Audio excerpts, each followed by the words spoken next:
Hello everyone and welcome to today's video. Today I'm doing some news on the 2026 U.S. Senate race in the state of North Carolina, where incumbent Republican U.S. Senator Thom Tillis announced some key members of his senior leadership team for his 2026 re-election campaign, and why I think this actually plays a pretty important role for both the primary and for the general election for Tillis. First, the news report that his campaign put out said, "We are building a team of rock stars to lead us to victory in what promises to be yet another highly competitive U.S. Senate race in North Carolina. I am confident in our ability to get it done for the people of this great state, and I know we will do the hard work of freedom to ensure we come out on top next November." Some of the names that Tillis announced were Paul Shoemaker, the longtime North Carolina political strategist, will once again serve as the campaign's general consultant. He played a key role in Tillis's prior campaign victories. With 5 Senate wins, Shoemaker has won more U.S. Senate races in North Carolina than any other consultant in the state over the last 25 years. But as impressive as that is, the big name that some of you may recognize is Tony Fabrizio. Fabrizio is joining Team Tillis as pollster and strategy consultant, bringing a record of electing dozens of Republican U.S. senators, governors, and congressmen. Fabrizio has served as chief pollster on numerous presidential campaigns, including all 3 of President Donald Trump's campaigns. And this is a similar move we saw that Senator John Cornyn, I believe, did just a few days ago. Hiring Fabrizio to help with his campaign could be a move that Tillis, who has long been talked about by President Trump being not so satisfied with Tillis and wants someone maybe to primary challenge him, hiring Trump's top pollster may be a potential way of trying to scare off any MAGA primary challenge, whether it's from the president or from other aspects of the Republican primary or the Republican Party. This is a move, I think, to try and shore up more of that MAGA support in this Republican primary. He also announces more hirings as well. Brett O'Donnell, a Republican communications consultant, Tim Saylor, a sailor of grassroots targeting, will serve as the campaign's data consultant. Jim McGray will lead national fundraising for the campaign. Tara Emery Mingledoff returns as in-state fundraising director. Tandy Harrison will return as Senator Tillis' DC/PAC fundraiser as well. And Abby Roach will join the team as campaign manager after serving as political director for Senator Dave McCormick's Senate campaign in Pennsylvania, which resulted in a stunning victory in the Keystone State. So those are all the hirings there. I thought it was very interesting, and there's an article from the Charlotte Observer, which was an opinion article by someone named Paige Maston, which talks about Thom Tillis getting Tony Fabrizio to be working on his campaign and likely taking away a significant primary challenge out of the cards, really, for Tillis. The only wild card that could be watched is someone like Mark Robinson or Laura Trump if they were to jump in, though so far there's been no indications that either of them are going to do so. So I think this effectively kind of clears the field of any serious primary challenger unless something changes for Tillis. As for the Senate race overall, right now Tillis is still facing 2 Republican primary challengers, one from Don Brown, a candidate for North Carolina's 8th District in 2024, and Andy Nilsen, a teacher assistant, but neither one of them are really well-known statewide or nationwide as well, so their name ID probably isn't all that high. 2 others have filed paperwork, 1 other has publicly expressed interest, but again, they don't have the name recognition that Laura Trump would have, or that Mark Robinson would have, or even U.S. Representative Pat Harrigan would have, but all 3 of them are either potential candidates, or in Mark Robinson's case, he has declined, meaning that it's more likely than not they probably will not be running. As for the endorsements, Thom Tillis has already raked up a lot of the endorsements going into what's going to be a very competitive election. The main question now in this race is, what did the Democrats do?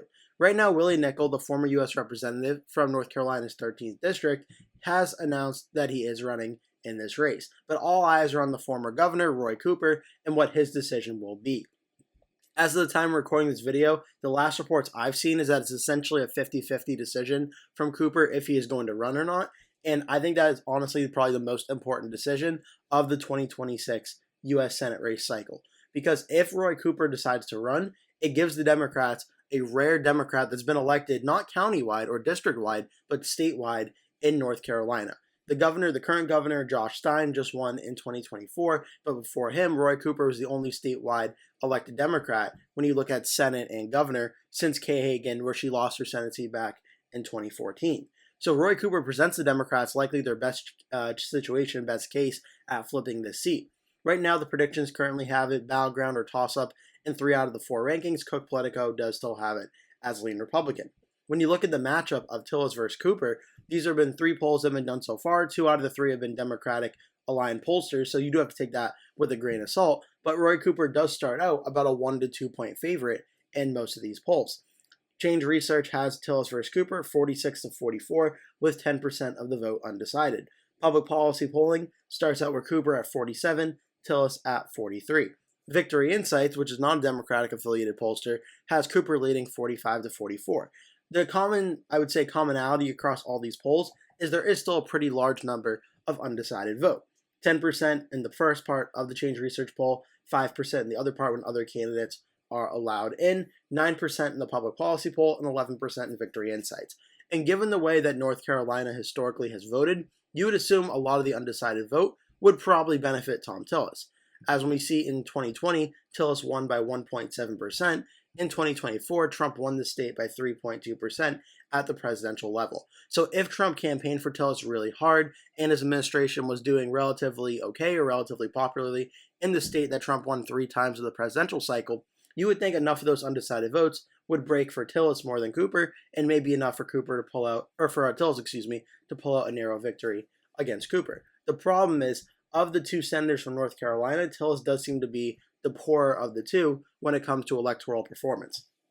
In 2020, as I mentioned, Tillis won by 1.7% against Democrat Carl Cunningham after a late-breaking scandal hurt his chances at defeating Tillis by 1.7%. 2 third-party candidates added up to about 4.5 percentage points. That probably will not be the case this time around if Roy Cooper was at the top of the ticket. I could bet all things. You could say whether Tillis or Cooper is going to win, but I would bet Cooper is going to be breaking that 47% mark pretty easily come November if Cooper does decide to run. Back in 2014, when Tillis defeated Democrat Kay Hagan, he won by 1.6%. So Tillis has won by about 1.5% twice now in his Senate races. But in 2026, he'll be going up in an election environment that should be more favored to the Democrats. 2014 was a very strong Republican environment. 2020, you could call it a decently strong Democratic environment. Joe Biden was elected president, but he did still have Donald Trump at the top of the ticket, who Trump was able to win North Carolina.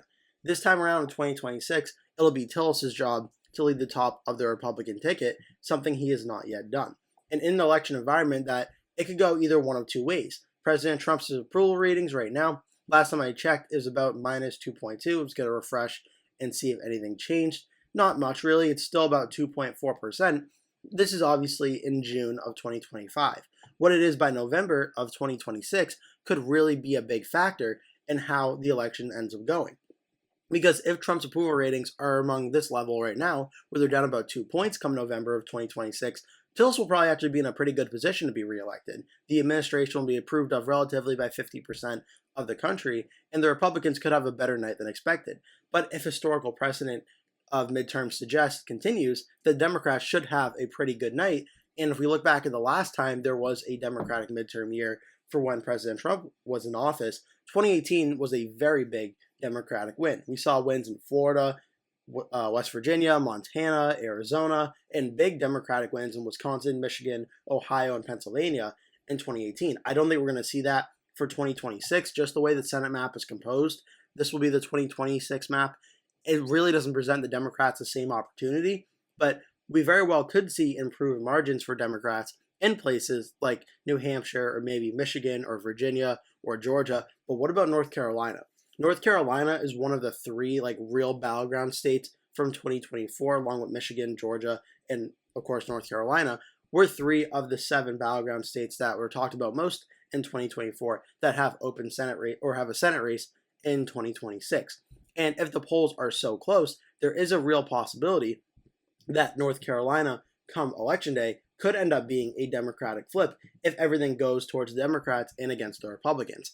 But that being said, North Carolina, I would argue, of those swing states, I would say North Carolina still is probably more of a lean to tilt swing state than it is a pure battleground state. The last time the Democrats won it was 2008, and even though they did have some close calls in 2020, I do still think that North Carolina starts out as lean Republican or a tilt Republican. But if Roy Cooper were to jump in this race, I cannot undersell this enough.